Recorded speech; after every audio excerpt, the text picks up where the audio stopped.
नमस्कार, मैं भावना प्रकाश।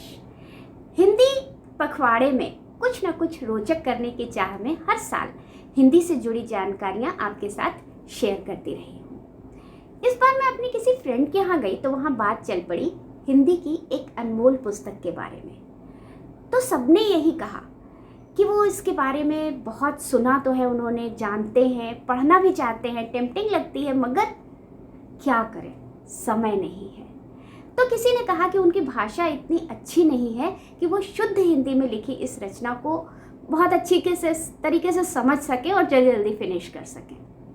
तो मेरे दिमाग में विचार आया कि हिंदी पखवाड़े में हिंदी के अनमोल खजाने से लेके आए कुछ मोती जो मुझे बहुत नायाब लगते हैं, मैं आपके साथ शेयर करूंगी एक संक्षिप्त कहानी के रूप में। हमारे दिल की सबसे गहरी गहराइयों में बसने वाला ग्रंथ है रामचरितमानस।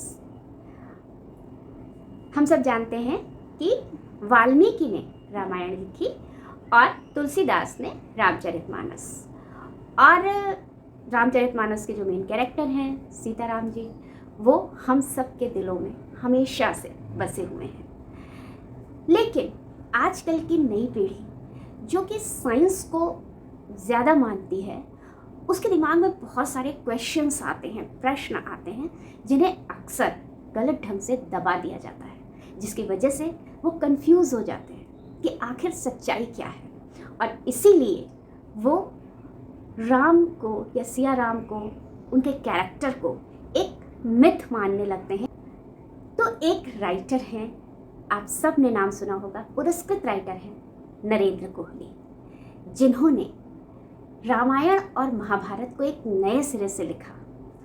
आज की पीढ़ी को ध्यान में रखकर उन्होंने रामायण की घटनाओं को साइंटिफिक टच देकर लिखने की कोशिश की और उसके पात्रों को, क्योंकि मन का भी एक विज्ञान होता है, मनोविज्ञान, तो ऐसा मनोवैज्ञानिक ढंग से डिस्क्राइब किया कि ये लगे कि ठीक है, राम सीता जी एक बहुत अच्छे इंसान थे, लेकिन किन हालातों और किन परिस्थितियों ने, उनके जीवन के किन मोड़ों ने और उस मोड़ पर आकर लिए गए उनके किन डिसीजंस ने उनके कैरेक्टर में इतने डेवलपमेंट किए, इतना विकास किया कि उत्तरोत्तर वो भगवान बन गए या भगवान समझे जाने लगे लोगों के द्वारा। तो हिंदी पखवाड़े में हिंदी की अनमोल पुस्तकों की संक्षिप्त कहानी सुनाने की इस श्रृंखला में मेरी पहली पुस्तक है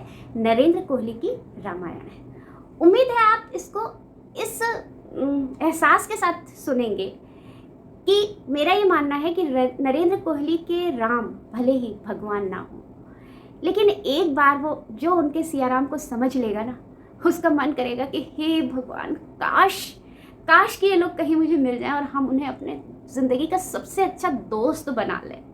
एक ऐसा दोस्त जिसके पीछे हम आंख मूंद कर चल सकते हैं और जिसके लिए हम कुछ भी कर सकते हैं। और भक्ति यही तो है, और क्या है भक्ति। तो इन शॉर्ट, एक बार जो नरेंद्र कोहली के सिया राम को समझ लेगा, वो उनका भक्त बन जाएगा। तो शुरू करती हूँ। कहानी शुरू होती है विश्वामित्र के आश्रम से। जब विश्वामित्र अपने एक शिष्य से वो सब कुछ सुनते हैं जो आजकल हम रूह कपा देने वाले वीडियोस में, वायरल हुए वीडियोस में या न्यूज़ में कभी कभी देखा करते हैं, अत्याचारों की वो गाथा जिससे मतलब किसी भी सेंसिटिव, किसी भी संवेदनशील इंसान का जो है वो एकदम दिमाग खराब हो जाए। अब चूंकि ये अत्याचार सवर्णों ने किया था, उन लोगों पर किया था जो तब नीच जात समझे जाते थे, और ऋषि इतने सेंसिटिव थे, इतने संवेदनशील थे कि वो उनको न्याय दिलाना, उनकी रक्षा करना अपना दायित्व समझते थे। उन तक ये सब बातें पहुंचाई ही इसीलिए जा रही थी कि वो कुछ करें। और ये अत्याचार राजा दशरथ के राज्य की सीमा के भीतर हुए थे। अब ऋषि सोचना शुरू करते हैं, सोचते हैं क्या क्या मतलब ऑप्शन है उनके पास। एक तो ये कि वो अपना तीर उठाएं और खुद ही न्याय कर डालें, लेकिन इससे वो अपने उस मतलब उस समय का ये दिखाया है उन्होंने कि ये जो ऋषि यज्ञ वगैरह करते थे, ये उनके कोई ना कोई रिसर्च होते थे। नए नए जो हथियार हैं मानवता की रक्षा के लिए, हथियार बनाने के लिए किए गए रिसर्च होते थे, शोध होते। तो अगर वो अपना ध्यान लोगों को न्याय दिलाने में लगाएंगे, लड़ने भिड़ने में लगाएंगे उसके लिए, तो वो अपने शोध से कहीं भटक जाएंगे। दूसरा ऑप्शन था राजा दशरथ तक खबर भिजवाना, लेकिन उस समय समाज इतना ज़्यादा रूढ़िग्रस्त हो गया था। ये जो ऊंच नीच की भावना है ना, ये सवर्ण है, ये नीच जात है, और ये है वो है, ये सब इतना बढ़ गया था। और इतनी मतलब वही सब जो आजकल हम लोग देख रहे हैं ना, एक तरह से उसी तरह के अत्याचार का मतलब बिल्कुल समसामयिक लगेगा आपको। लगेगा कि बिल्कुल अगर आप इसको सही आजकल की हमारी लैंग्वेज में लिखें तो ये आजकल की कहानी हो जाए। तो इस तरह की चीज़ें इतनी बढ़ गई थी कि उन्हें ये लगा कि अगर वो राजा दशरथ तक खबर पहुंचवा के छोड़ देंगे तो हो सकता है राजा दशरथ किसी को भेजेंगे तो कि भाई निपटो, जाके देखो क्या हुआ है, वो ठीक करो, मगर मामला रफा दफा कर दिया जाएगा बीच में। वो लोग जिन्होंने अत्याचार किया है, ऋषि समझ गए थे, इतने पावरफुल हो चुके हैं, और वो सिर्फ उस परिवार को ही न्याय नहीं दिलाना चाहते थे, बल्कि वो सोच सोच के थक गए थे, यार अब ये सब खत्म होना चाहिए। और इसको खत्म करने के उनके पास दो ही रास्ते रह गए थे कि या तो वो अपना शोध छोड़ करके और हथियार उठा ले, जो कि अपनी उम्र के हिसाब से और अब जो उनकी टेंडेंसी सात्विक डेवलप हो गई थी उसके हिसाब से उन्हें ठीक नहीं लग रहा था, और या किसी को ढूंढे, किसी ऐसे को जो बहादुर भी हो, संवेदनशील भी हो, उसके पास पावर्स भी हो, और इन सब से बढ़कर वो एक ऐसा इंसान हो जिसे वो ये समझा सके, जिसे वो ये गुरु ज्ञान दे सकें कि सबसे ऊपर इंसानियत है, जिसके दिल में इंसानियत बसती हो।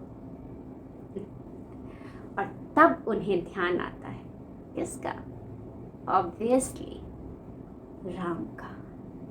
राम को उन्होंने वशिष्ठ के आश्रम में एक बार देखा था, और उनके तेजस्वी चेहरे को देख करके तभी वो समझ गए थे कि यार ये लड़का है, ये मतलब कुछ ऐसा है जो औरों से बिल्कुल अलग है।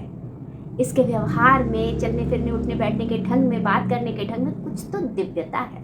तो अगर शुरुआत आपको पसंद आई हो और आप इसे आगे भी सुनना चाहते हो तो कमेंट बॉक्स में एक बार हाँ ज़रूर लिखिएगा। और हाँ, मेरे चैनल को लाइक, शेयर और सब्सक्राइब करना मत भूलिएगा। इसी से मुझे हौसला मिलता है आपके लिए नायाब मोती लेकर आने का।